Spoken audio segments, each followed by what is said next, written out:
Pessoal, tudo bem? Eu quero repercutir uma enquete, na verdade um quiz que nós fizemos aqui na comunidade há algumas semanas atrás. Você já deve acompanhar o nosso canal, né? Se você está chegando agora, seja bem-vindo, inscreva-se no canal, ative todas as notificações e aproveite também para você conhecer a nossa aba Comunidade. Lá na comunidade, todos os dias tem conteúdo teológico, tem quiz, tem enquetes, tem informações, tem divulgação de cursos e eventos que fazemos, tem dicas de livros, enfim, é uma área bem legal do canal que você deve também explorar e aproveitar da melhor maneira possível. Eu fiz uma enquete há um tempinho atrás, cerca de um mês aproximadamente, que falava o seguinte, no quiz, né, na pergunta do quiz. Qual foi a primeira mulher nomeada, ordenada, diaconisa no movimento pentecostal brasileiro? Isso aconteceu no ano de 1928, há quase 100 anos atrás. E é importante a gente dizer mais uma vez que o movimento pentecostal, e aqui eu não estou fazendo nenhum juízo de valor, nem de elogio, nem de crítica, é apenas uma constatação de que ele é o ramo do protestantismo brasileiro mais numeroso, mais representativo do ponto de vista numérico, né? Atualmente ainda é. E muitas pessoas que passam aqui pelo canal também são de tradição pentecostal. Nosso canal é interconfessional, nosso canal não tem filiação com confissão religiosa alguma. Todas são bem-vindas, né? Desde que tratem os conteúdos com respeito.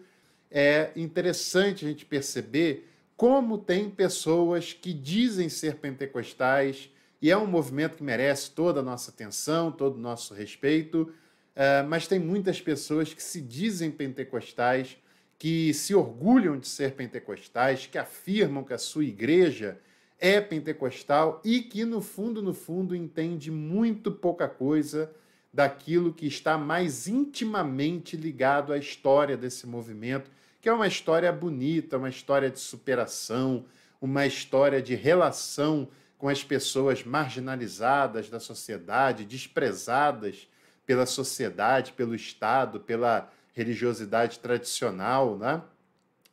E esses valores que são tão eloquentes não podem ser esquecidos. No quiz de quem foi a primeira diaconisa, inclusive essa primeira diaconisa foi ordenada diretamente pela Frida Wingren, a gigantesca Frida Wingren, grande ícone do movimento fundante no Brasil, que foi desprezada, humilhada, expulsa praticamente do Brasil e acabou morrendo esquecida. E esse canal, toda vez que tiver oportunidade, fará questão de lembrar disso, para que mais vítimas não sejam feitas e para que a memória da Frida Wingren seja honrada, seja dignificada da maneira como ela merecia em vida que fosse homenageada e lembrada, e que infelizmente foi vítima de injustiças, e toda vez que a gente puder nós vamos homenagear e honrar a memória dessa mulher absolutamente incrível, né? Em 1928 ela ordenou uma irmã como a primeira diaconisa do movimento, já quando o casal estava em São Cristóvão, né, no Rio de Janeiro, já tinha saído de Belém do Pará e começado o trabalho no Rio de Janeiro, que naquela época ainda da Primeira República, o Rio de Janeiro era a capital do Brasil, né, a capital da República Federativa do Brasil. E as alternativas eram a Sarah Berg, que foi a mulher do Daniel Berg, que foi outro injustiçado pelo movimento. O Navinga também foi, né? O Daniel Berg foi esquecido, deixado de lado, teve muitas dificuldades, passou muita necessidade, uma injustiça enorme também com aquele homem, né? 63% dos mais de 100 votos votaram na Sarah Berg. 30% votaram na Celina Albuquerque e 7% na Emília Costa. E apenas os 7% que marcaram corretamente essa alternativa, né? A Sarah Berg não foi a primeira diaconisa, ela era esposa do missionário Daniel Berg, um dos pioneiros daquele movimento. A Celina Albuquerque não foi a primeira diaconisa, se não estou enganado, nessa época ela já era até falecida, não tenho certeza disso, mas a Celina Albuquerque também é um nome que não pode ser esquecido se você faz parte desse movimento, porque ela foi, pelos registros, a primeira pessoa a ser batizada com o Espírito Santo, ligada ao movimento pentecostal no Brasil, né? Logo assim que eles chegaram por aqui, em 1911, né? Em Belém do Pará.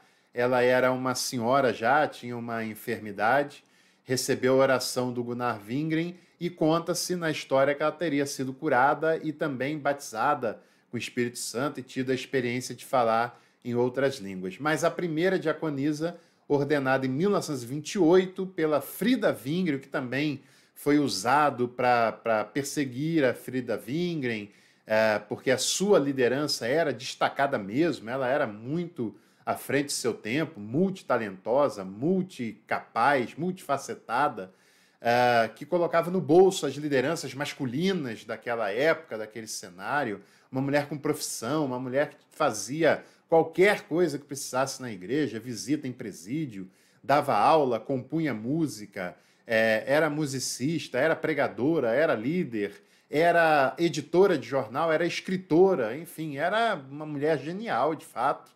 E esse foi mais um motivo usado como pretexto vil, rasteiro, para perseguirem e se oporem a Frida Wingren, né?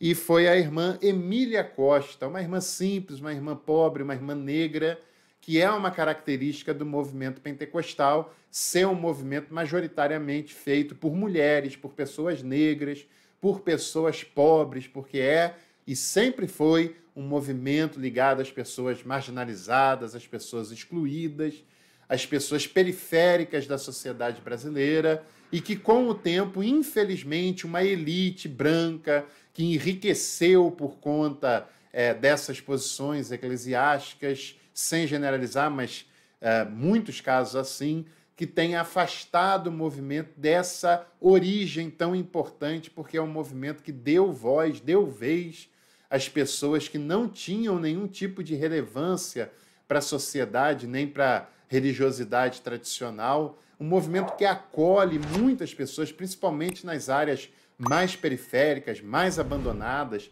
Você deve assistir o documentário Santa Cruz, que é fantástico, né? Tem no YouTube disponível para você assistir. E esse é um movimento que não pode abrir mão da sua maior riqueza, né? Que é justamente o acolhimento, o sentimento de pertença que ele dá às pessoas pobres, negras e principalmente às mulheres. E a Emília Costa foi um símbolo disso, que ela era tudo isso, foi a primeira diaconisa do movimento, ordenada em 1928, e que, lamentavelmente, a grande maioria das pessoas, inclusive pentecostais, que tinham a obrigação de saber isso, quem é de outros ramos nem tem tanta obrigação assim, mas quem é pentecostal tem a obrigação de saber que a Emília Costa foi a primeira diaconisa ordenada pela Frida Wingren em 1928, quando o movimento já estava, quando o casal Wingren já estava estabelecido no Rio de Janeiro, que era a capital da República naquela época. Então, se você não sabia, nunca mais esqueça disso, que é relevante, não só pelo nome, mas pelo símbolo que esse ato, que essa mulher representava e representa para a história desse movimento pentecostal. E para o cristianismo no Brasil também, de uma maneira em geral. Tudo bem? Então, eu aproveito também essa ocasião para convidar você a conhecer o meu curso Teologia Contemporânea, a conhecer os meus e-books de História do Cristianismo e Geografia Bíblica. Os links estão aqui na descrição do vídeo. E também aproveite para curtir e compartilhar esse vídeo com quem você quiser. A gente volta em breve. Um abraço, fique por aí.